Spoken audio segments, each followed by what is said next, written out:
बिस्मिल्लाह रहमान रहीम। अस्सलाम वालेकुम प्यारे दोस्तों।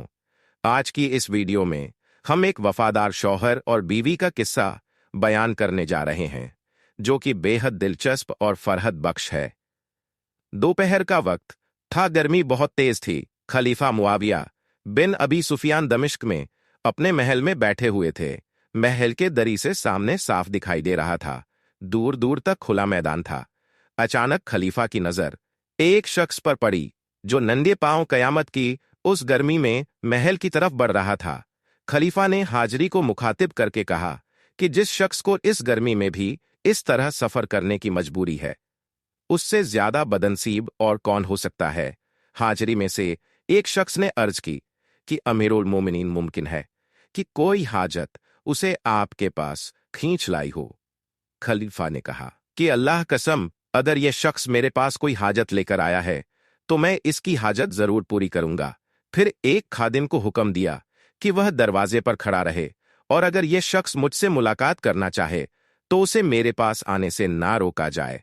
चंद लम्हों बाद ही वह शख्स खलीफा के सामने हाजिर था। खलीफा ने उससे पूछा कि कौन सी हाजत तुम्हें यहां लाई है। उसने कहा कि जनाब, मैं शिकायत लेकर आया हूं, मुझ पर जुल्म हुआ है, मैं इंसाफ का तलबगार हूं। खलीफा ने फिर पूछा कि किसने तुम पर जुल्म ढाया है। उस शख्स ने जवाब दिया, मरवान बिन हकम ने, जिसे आपने हमारा वाली बनाकर भेजा है, और यह शख्स हमारे लिए ही खतरा बन गया है। मेरे लिए और मेरी बीवी के लिए तो उस शख्स ने जुल्म की इंतहा कर दी है। खुदारा अपने इस वाली के खिलाफ मेरे हक में इंसाफ फरमाइए। खलीफा ने कहा कि राबी, मुझे अपना पूरा वाकया सुनाओ। राबी बोला, जनाब, मेरी एक बीवी थी, मैं उस पर जान निछावर करता था। हमारे पास ऊंटों का एक काफिला था, जिससे हम आसानी के साथ गुजर बसर कर लेते थे। फिर यूं हुआ कि हमारे इलाके में कैद पड़ गया। अकाल ने पूरे इलाके को इस तरह घेर लिया कि मेरी हालत बद से बदतर हो गई, और मेरे पास माल और दौलत में से कुछ भी बाकी नहीं रहा। मेरी बीवी साद के बाप को जब मेरी इस हालत की खबर हुई तो जबरदस्ती मेरी बीवी को मेरे घर से ले गया। मैंने मरवान बिन हकम के पास शिकायत की तो मरवान ने मेरी बीवी के बाप को बुलावा भेजा। उसने मरवान के सामने गलत बयानी से काम लिया और कहा कि मेरी बेटी साद इस मखलूक हाल शख्स के पास रहने के लिए रजामंद नहीं है। मैंने मरवान से कहा कि आप साद को बुला लीजिए और उसकी रजामंदी पूछ लीजिए। मुझे यकीन है कि वह ऐसा कभी नहीं कहेगी। चना मरवान ने साद को तलब किया, मगर जब साद हाजिर हुई और मरवान की नजर उस पर पड़ी तो वह मरवान को पसंद आ गई। वह उसका दीवाना हो गया और बजाय इंसाफ के वह उल्टा मेरा ही दुश्मन बन बैठा। उसने मुझे बिला कसूर बुरा भला कहना शुरू कर दिया और मुझे जेल में डालने का हुक्म जारी कर दिया। फिर साद के बाप से तय कर लिया कि वह 1000 दीनार हक मेहर के बदले मुझसे तलाक के बाद साद का निकाह मरवान से करेगा। मुझसे तलाक दिलवाने का जिम्मा भी मरवान ने ले लिया। मरवान ने मुझे तलब किया और साद को तलाक देने का हुक्म दिया। मैंने इनकार किया तो उसने मुझ पर तशद्दुद का हुक्म दे दिया। जब मुझ पर जुर्म हद से ज्यादा बढ़ा तो मैं मजबूर हो गया और मेरे पास सिवाय तलाक देने के कोई चारा ना रहा। चुनाचे मैंने तलाक दे दी और इद्दत गुजरने के बाद मरवान ने साद से शादी रचा ली। यहां तक कहने के बाद आराबी रोने लगा, फिर लड़ होकर लड़खड़ा। आ रहे रोने लगा, फिर लड़ होकर गिर पड़ा। गी से के मारे खलीफा कांपने लगा। खलीफे के चेहरे पर गुस्सा साफ दिखाई दे रहा था। अल्लाह की हुदूगिरों के एक शख्स पर जुल्म ढाया है। अब तुम्हारे जैसे शख्स को हवस और लालच से बास रखना जरूरी हो गया है।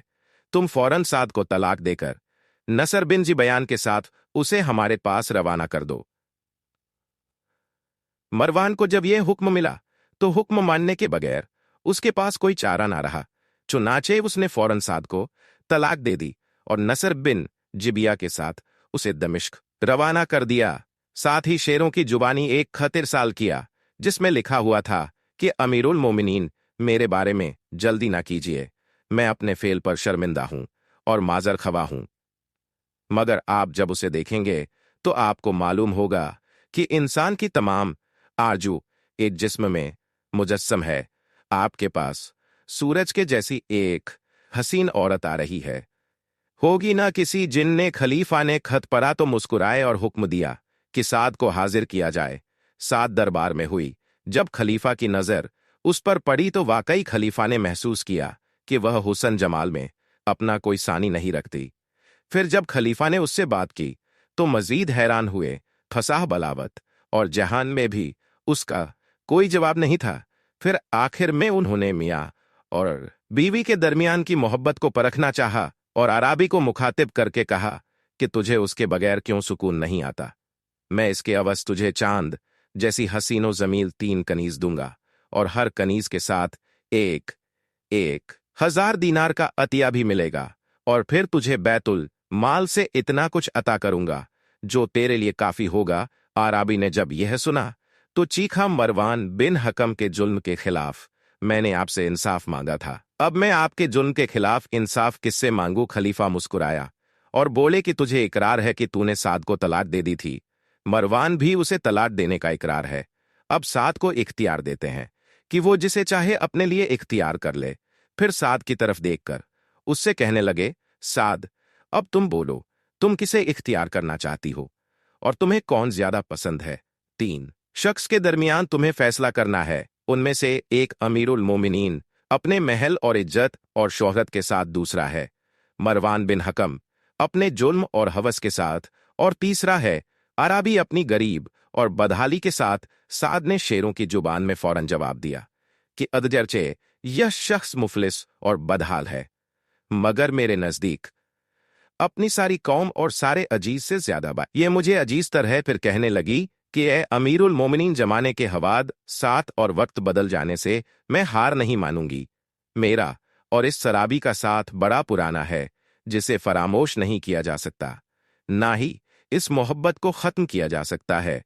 जब मैंने खुशहाली के जमाने में इसकी दोस्ती से लुत्फ उठाया है तो अब परेशान हाली में भी यही मेरा सबसे ज्यादा हकदार है। खलीफा ने जब साद की ये वफा और खुलूस देखी तो खुशी से झूम उठे और बोले के साथ, मैंने सिर्फ तुम्हारे खुलूस और वफादारी का इम्तिहान लेने के लिए ही यह बातें कही थी। तुम इम्तिहान में पूरी उतरी हो। वाकई एक मुसलमान बीवी का अखलाक ऐसा ही होना चाहिए। फिर खलीफा ने साद को और उसके आराबी शौहर को 2,000 दीनार देने का हुक्म दिया। हमसफर तो वही होता है जो हर हाल में आपके साथ हो, जो सुख के साथ साथ दुख में भी आपका साथी हो, वरना वो भी कोई साथ है जो एसडीएम बनने से पहले खूब फले फूले और एसडीएम बनने के बाद धोखाधड़ी और बदनीयती का शिकार हो जाए।